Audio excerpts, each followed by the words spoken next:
اہل عقیدت اور اہل ضرورت دو طرح کے لوگ پائے جاتے ہیں. ہاں اہل ضرورت زیادہ ہیں، اہل عقیدت کم ہے. ان بارگاہوں میں آئے ہو ان اللہ والوں کے ہاں، اہل عقیدت بن کر کے آؤ، اپنی عقیدتوں کو مضبوط کرو. ان سے اپنے رشتے کو صرف ضرورت کے تحت نہیں بلکہ عقیدت کے تحت. اور ان اللہ والوں کا مقام وہ ہے برادران محترم، آپ ذرا اندازہ لگاؤ، اللہ کے ولی ہیں، ولی بمانا دوست، یہ اللہ کے دوست ہیں.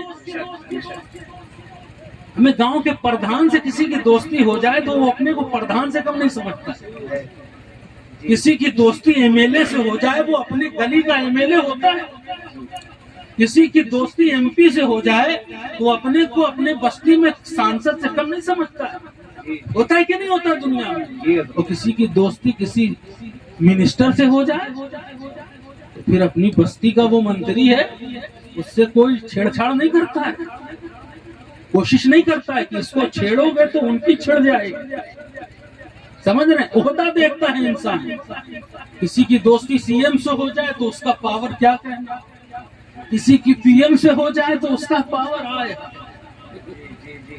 صرف دوستی ہے، آدمی چھیڑنے کی کوشش نہیں کرتا ہے. بجائے اس کو چھیڑیں گے تو معاملہ وہاں پہنچ جائے گا. بات سمجھ رہے ہو؟ یہ دوستی کا پاور ہے. جب ایک دنیا دار کی دوستی کا پاور یہ ہے کہ اسے انسان چھیڑنے کی کوشش نہیں کرتا ہے تو ذرا سوچو جو پروردگار کا دوست ہوگا اس کے پاور کا اندازہ ہم اور آپ لگا سکتے ہیں؟ نہیں لگا سکتے ہیں. برادران محترم بڑے پاورفل ہیں یہ لوگ، اللہ کے دوست ہیں. اور اللہ ہر کسی کو اپنا دوست بھی نہیں بناتا. سمجھ رہے ہیں؟ ہر کسی کو اپنا دوست نہیں بناتا. اس کے دوست بڑے سلیکٹڈ ہوتے ہیں، چنے ہوئے لوگ ہوتے ہیں. کنہیں بناتا ہے؟ جو کثرت سے اپنے رب کو یاد کرتے ہیں، اللہ کا ذکر کرتے ہیں، نمازوں کی پابندی کرتے ہیں، شب و روز جن کا اللہ کی یاد میں گزرے. وہ کھیت و کھلیان میں بھی رہیں لیکن ان کے دل اللہ کے ذکر سے تر رہا کرتے ہیں. اللہ کی یاد سے ان کے سینے جگمگاتے رہتے ہیں. اللہ کی محبت کا سمندر موجیں جن کے سینے کے اندر مارتا ہے. جب بندہ اس طرح سے اپنی زندگی گزارتا ہے تو اللہ تبارک و تعالی ایسے بندے پر اپنے کرم کی نظر کرتا ہے، پھر اسے دور نہیں رکھتا ہے. وہ دیکھتا ہے کہ یہ بندہ مجھے یاد کر رہا ہے، ذرا میں اس کو یاد کروں. بس تم میرا ذکر کرو میں تمہارا ذکر کروں گا. تم ایک قدم اللہ کی جانب بڑھاتے ہو، اللہ تبارک و تعالیٰ فرماتا ہے کہ جب میرا بندہ میری جانب ایک قدم بڑھتا ہے میری رحمت 70 قدم اس کے جانب بڑھے. آپ اندازہ تو لگائیں ان اللہ کے ولیوں کا. وَمَنْ كَانَ فِي هَذِهِ أَعْمَىٰ فَهُوَ فِي الْآخِرَةِ أَعْمَىٰ وَأَضَلُّ سَبِيلًا. اس زندگی کی قیمت سمجھو. کیا فرماتا ہے رب کائنات کہ میں نے تمہیں ایک انمول جان عطا فرمائی ہے، انمول تحفہ عطا فرمایا ہے، یہ زندگی عطا فرمائی ہے. بڑی قیمتی یہ زندگی ہے. اس زندگی کی اہمیت کو سمجھو، اس زندگی کی قیمت کو سمجھو جسے تم ادھر ادھر رہ کر گزار رہے ہو. برادران محترم بڑی قیمتی ہے زندگی، بڑی قیمتی زندگی ہے. اس زندگی کی قیمت سمجھنا ہے. چلے جاؤ اسپتالوں میں دیکھو جو زندگی اور موت سے جنگ لڑ رہے ہیں، وہ تمہیں بتائیں گے زندگی کی کیا اہمیت ہے. بڑی قیمتی ہے زندگی. ایسے ویسے نہ رائے گا کرو، ایسے ویسے مت گزارو. اللہ نے بڑی قیمتی جان ہمیں اور آپ کو عطا فرمایا کہ اس زندگی میں اگر تم نابینا ہوگی، اندھے ہوئے، کس چیز سے؟ فرمایا میری معرفت سے. اگر اس زندگی میں نابینا ہوئے تو پھر سمجھ لو آخرت میں اس سے زیادہ نابینا ہوگے، اس سے زیادہ اندھے ہوگے. اگر دنیا میں تمہیں میری معرفت حاصل نہیں ہوئی تو آخرت میں پھر تمہارے لیے ذلت کا طوق تمہارا انتظار کر رہا ہے. اب یہ اللہ کی معرفت کیا ہے؟ معرفت تو آپ سنتے ہیں، معرفت کے معنی ہوتے پہچان کے. اور اللہ تبارک و تعالیٰ نے فرمایا میری معرفت کو حاصل کرو. یعنی میری پہچان کو حاصل کرو. اے اللہ تیری پہچان کیا ہے؟ تو اللہ تبارک و تعالیٰ نے اپنی پہچان کیوں ارشاد فرمائی اللہ نور السماوات والارض. اللہ کی پہچان یہ ہے کہ اللہ نور ہے. کیا ہے؟ ذرا زور سے بولو. زور سے. نور ہے. فرمایا میری معرفت حاصل کرو یعنی میرے نور کو حاصل کرو. اب یہ نور چوک چوراہوں پر حاصل ہوگا؟ نہیں. اس نور کو حاصل کرنے کے لیے برادران محترم آپ اندازہ لگائیں اسی نور کو حاصل کرنے کے لیے سرکار غوث پاک نے جیلان کو چھوڑ کر بغداد کا سفر کیا ہے. بے شک. سمجھ رہے ہیں؟ اس روشنی کو حاصل کرنے کے لیے اللہ کی ذات وہ ذات ہے جو نور نلا نور ہے, اس کے نور کی کوئی انتہا نہیں. فرمایا میرے نور کو حاصل کرو. تو یہ نور حاصل کہاں ہوگا؟ نور والوں کے پاس حاصل ہوگا. نور والوں کے پاس حاصل ہوگا. نور والوں کی تلاش کرو. اور نور والوں کی بڑی آسان لفظوں میں بتا رہا ہوں. نور والوں کی پہچان مشکل نہیں ہے.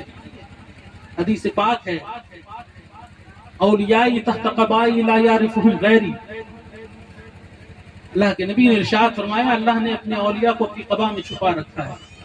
غیر آنکھ انہیں دیکھ نہیں سکتی, ہر کوئی انہیں پہچان نہیں سکتا اللہ والوں. صحابہ سے یہ بات سرکار نے ارشاد فرمائی. صحابہ نے سوال کیا یا رسول اللہ کوئی تو پہچان ہوگی؟ آقا ارشاد فرماتے ہاں ان کی ایک پہچان یہ ہوگی کہ جب تم انہیں دیکھو گے تو خدا یاد آ جائے. ماشاءاللہ. اس کی پہچان ہے ان اولیاء کی پہچان ہے. بے شک. دیکھ انہیں رہے ہو یاد خدا کی آ رہی ہے. 90 لاکھ لوگوں نے کلمہ پڑھا کس کے ہاتھوں پر؟ سرکار غریب نواز کے ہاتھوں. اب آپ اندازہ لگائیں سرکار غریب نواز نے کسی کو زبردستی کلمہ نہیں پڑھایا. ایک بھی واقعہ تاریخ میں نہیں ملتا ہے کہ آپ نے زبردستی لٹا کے گھٹنا ٹکا کے اس کو کلمہ پڑھایا ہے. وجہ کیا تھی؟ وجہ یہ تھی برادران محترم اللہ کے ایسے ولی ہیں عطائے رسول ہیں. حضور کی دعا لے کر جب آپ ہندوستان کی سرزمین پر تشریف لائے ہیں غریب نواز جس گلی سے گزر رہے ہیں روایت میں آتا ہے کہ 90 لاکھ لوگوں نے تو پڑھا ہے لیکن اس میں 10 لاکھ تو ایسے تھے جنہوں نے صرف غریب نواز کا چہرہ دیکھا اور کلمہ دیکھا. غریب نواز کو یاد خدا کی آ رہی ہے, یاد مصطفیٰ کی آ رہی ہے. اللہ اکبر. یہ اللہ کے ولیوں کی پہچان ہے کہ دیکھو تو خدا یاد آ جائے, دیکھو تو خدا یاد آ جائے. برادران محترم اللہ کے ولیوں سے اپنی عقیدت کو مضبوط کرو اور اس لیے رشتہ مضبوط کرو ان سے کہ تم اللہ کے قریب ہو جاؤ, اس کی معرفت اس کا نور تمہیں حاصل ہو جائے. نور والوں کی تلاش کرو. نور والوں کی پہچان یہ ہے کہ انہیں دیکھو تو خدا یاد آ جائے.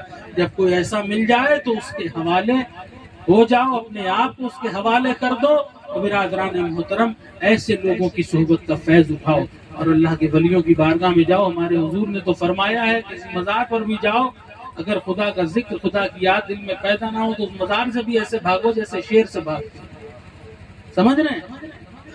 اللہ کے ولیوں جہاں آپ کا دل لگ جائے خدا یاد دل میں پیدا ہو جائے اس کے پاس بیٹھنے سے ایسے شخص کے پاس ایسی ذات کے پاس اپنے وقت کو زیادہ گزارے تاکہ اللہ سے آپ کا رشتہ مضبوط ہو جائے. یہی چند باتیں گوشے گزار کرنا تھی. انشاءاللہ پھر کبھی وقت ہوگا تو اسی حوالے سے تفصیلی گفتگو ہوگی. سید صاحب تشریف رکھتے ہیں. میں اپنی بات کو ہی پر ختم کرتا ہوں.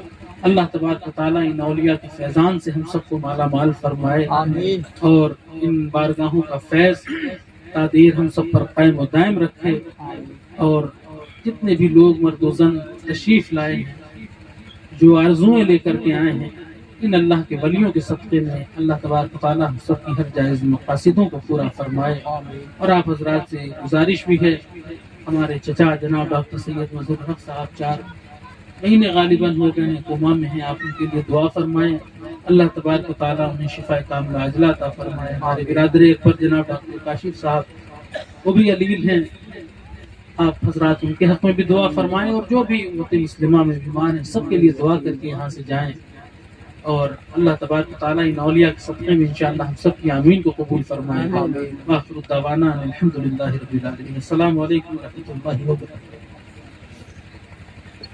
شہر طیبہ کا وہ بازار بڑا پیارا ہے،